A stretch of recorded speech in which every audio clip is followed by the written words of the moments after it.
నమస్తే ఫ్రెండ్స్, నేను మీ లక్ష్మిని. Welcome to Lakshmi kitchen. ఈ రోజు లక్ష్మి కిచెన్ లో రవ్వ కేసరి చేసుకున్నామండి. రవ్వ కేసరి కావాల్సిన వస్తువులండి: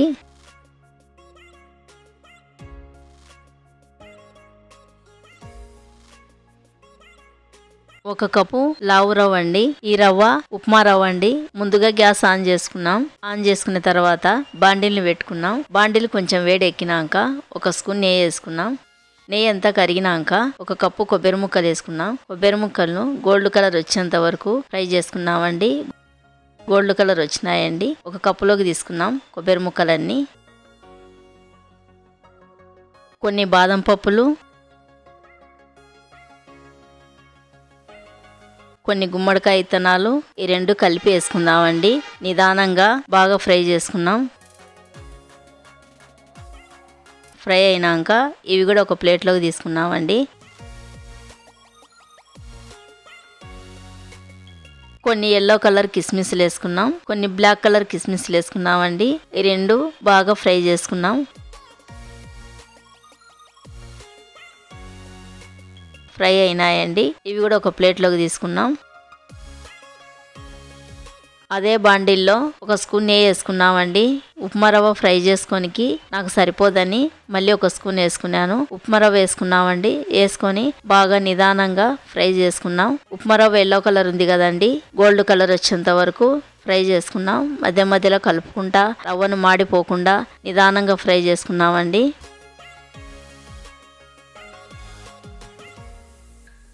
గ్యాస్ ఆన్ చేసుకున్నాం. గ్యాస్ మీద ఒక గిన్నె పెట్టుకున్నామండి. ఒక కప్పు ఉప్మా రవ్వకు 4 కప్పులు వాటర్ వేసుకున్నాం.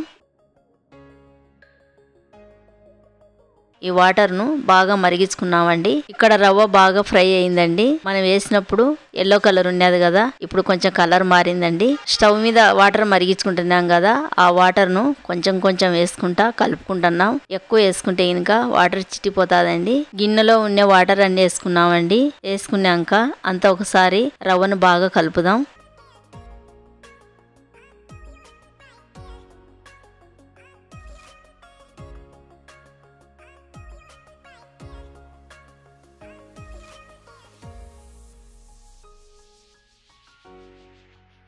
కలిపిన తర్వాత రవ్వ దగ్గర పడేంత వరకు బాండిల్ మీద మూత మూసుకొని రవ్వను ఉడికించుకున్నామండి. ఇంత అని టైం లేదండి, మన దగ్గర పడేంత వరకు ఉడికించుకున్నాం.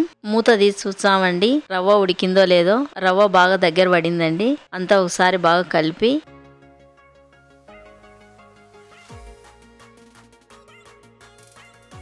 ఒక కప్పు రవ్వకు 1.5 కప్పు బెల్లం వేసుకున్నామండి. బెల్లం వేసిన తర్వాత బెల్లం కలిసేటట్టుగా అంతా ఒకసారి బాగా కలుపుదామండి.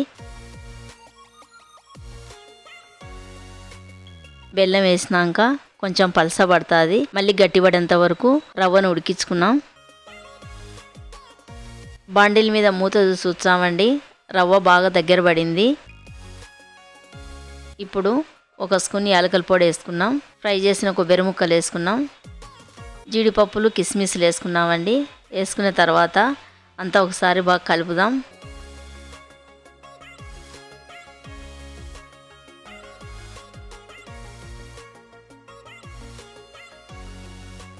ఒక స్పూన్ నెయ్యి వేసుకున్నాం. నెయ్యి వేసిన తర్వాత రవ్వకంతా బాగా కలిసేటట్టుగా బాగా కలుపుదామండి నిదానంగా.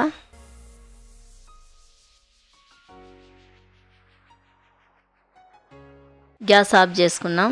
బండిల్ని కింది దింపుకున్నామండి. అంతేనండి, మన ఉప్మా రవ్వ కేసరి రెడీ అయిపోయింది. ఒక స్పూన్ తీసుకొని ఈ రవ్వ కేసరిని టేస్ట్ చేద్దామండి. ఈ రవ్వ కేసరి చాలా బాగుందండి. కేసరిలో స్వీట్ కూడా కరెక్ట్గా సరిపోయిందండి. ఈ కేసరి తింటే నెయ్యి స్మెల్ బాగా వచ్చిందండి. ఈ కేసరిని మనం తింటే కొబ్బరి ముక్కలు, కిస్మిస్లు, బాదం పప్పులు పంటి కింద పడుతుంటే మరింత టేస్ట్ పెరుగుతుందండి. అంతేనండి మన రవ్వ కేసరి. మీరు కూడా ఒకసారి ట్రై చేయండి. నా వీడియో గిన నచ్చితే నాకు లైక్ చేసి సపోర్ట్ చేయండి. ఇంకో కొత్త రెసిపీతో మళ్ళీ కలుద్దామండి.